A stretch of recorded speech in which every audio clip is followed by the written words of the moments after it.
വനപർവ്വം കാണാൻ പോയി വരുമ്പോൾ നമ്മുടെ കൂടെ ഒരതിഥി കൂടി കൂടിയിട്ടുണ്ടായിരുന്നു. കുറച്ച് ദൂരം കഴിഞ്ഞപ്പോഴാണ് ഞാൻ ശ്രദ്ധിക്കുന്നത്, നമ്മുടെ വീടെത്തുന്നത് വരെ പുള്ളി നമ്മളെ കൂടെ ഉണ്ടായിട്ടുണ്ടായിരുന്നു. ഇതാണ് കേട്ടോ ആള്. എപ്പോഴാണ് നമ്മുടെ കൂടെ കൂടിയതെന്ന് അറിയില്ല, പക്ഷെ നമ്മുടെ വീടെത്തുന്നത് വരെ നമ്മുടെ കൂടെ തന്നെ ഉണ്ടായിരുന്നു. ഒന്ന് ശ്രദ്ധിച്ചു നോക്കിയപ്പോഴാണ് ഷർട്ടിൻ്റെ കളറും തുമ്പിയുടെ കളറും ഒരേപോലെ. വണ്ടി നിർത്തി കടയിൽ കയറിയപ്പോഴും പുള്ളി അവിടെ തന്നെ ഉണ്ടായിരുന്നു, പറന്നു പോകാതെ. ഫ്രീ ലിഫ്റ്റ് അടിച്ചിട്ട് സുഖ യാത്രയിലാണ്.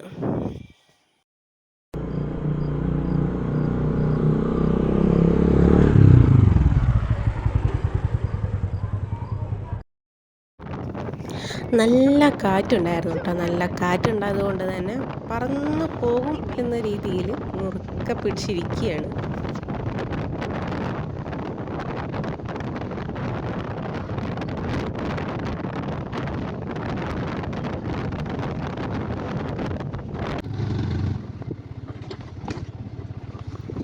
വീടെത്തി കേട്ടോ. വീടെത്തി കുറച്ചിലേക്ക് കയറുന്ന സമയത്ത് പറന്നുപോയി.